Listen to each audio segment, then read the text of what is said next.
Assalamualaikum warahmatullahi wabarakatuh. Perkenalkan, nama saya Pia Ramadhani Putri dengan NIM 240022.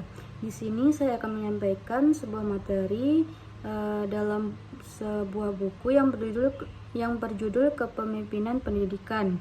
Penulisnya itu ada Dr. Amarudin Siahaan MPD. Di sini saya akan menyampaikan materi yang berjudul Kepemimpinan dalam Manajemen. Di sini ada identitas buku dan daftar isi bukunya. Materi pertama yaitu ada manajemen pendidikan. Manajemen pendidikan ini terbagi menjadi 7, yaitu ada manajemen tenaga pendidikan atau kependidikan. Yang kedua yaitu manajemen kesiswaan. Yang ketiga manajemen sarana prasarana. Yang keempat manajemen kurikulum. Yang kelima yaitu ada manajemen pembiayaan atau keuangan, dan yang keenam manajemen hubungan masyarakat, yang terakhir manajemen layanan khusus. Yang pertama yaitu manajemen tenaga pendidikan kependidikan.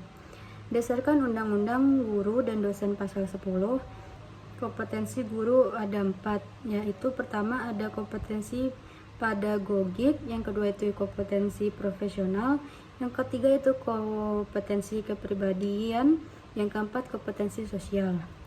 Profesi pendidik dan tenaga kependidikan adalah dua profesi yang saling berkaitan dalam sebuah sistem pendidikan. Sekalipun keduanya memiliki lingkup yang berbeda, pengelolaan tenaga pendidikan dan kependidikan merupakan proses sumber daya manusia yang potensial serta berperan dalam mewujudkan tujuan pendidikan nasional. Yang kedua itu ada manajemen kesiswaan.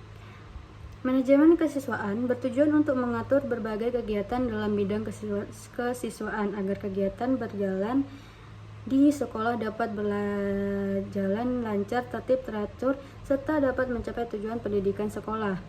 Siswa merupakan masukan mentah atau raw input dalam manajemen persekolahan.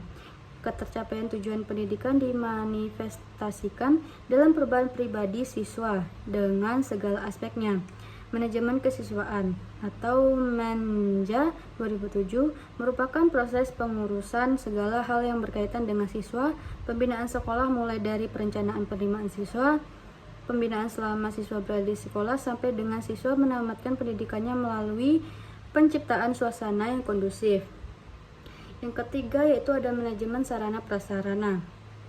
Manajemen sarana dan prasarana pendidikan bertugas mengatur dan menjaga sarana prasarana pendidikan agar dapat memberikan kontribusi secara optimal dan berarti pada jalannya proses pendidikan.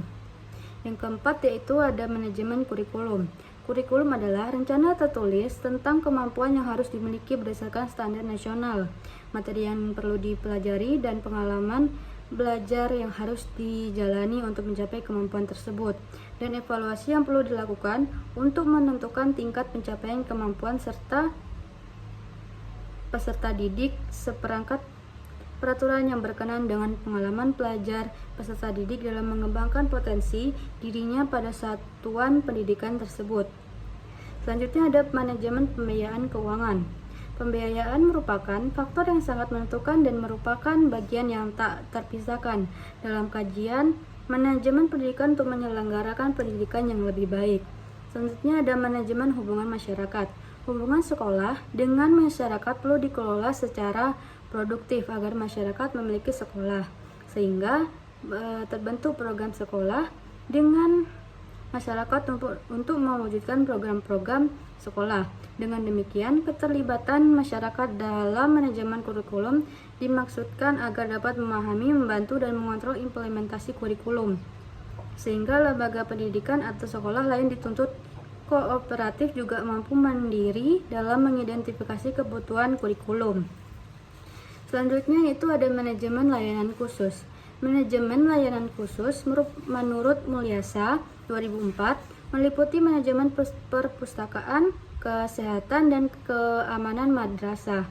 Manajemen komponen-komponen tersebut merupakan bagian penting dari garapan manajemen madrasah yang efektif dan efisien.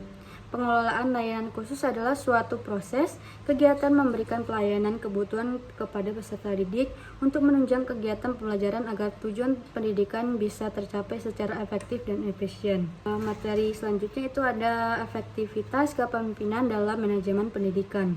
Yang pertama itu ada kepribadian, pengalaman masa lalu dan harapan pimpinan. Hal ini mencakup nilai-nilai, latar belakang dan pengalamannya agar mempengaruhi pilihan akan gaya. Yang kedua itu ada pengharapan dan perilaku atasan. Sebagai contoh, atasan yang secara jelas memakai gaya yang berorientasi pada tugas, cenderung manajer menggunakan gaya itu. Yang ketiga itu ada karakteristik harapan dan perilaku bawahan, mempengaruhi terhadap gaya kepemimpinan manajer. Yang keempat yaitu ada kebutuhan tugas. Setiap tugas bawahan juga mempengaruhi gaya pemimpin. Sebagai contoh, bawahan yang bekerja pada bagian pengolahan data atau lead bank menyukai pengarahan yang lebih berorientasi pada tugas. Kata efektivitas sering diikuti dengan kata efisien, di mana kedua kata tersebut sangat berhubungan dengan produktivitas dari suatu tindakan atau hasil yang diinginkan.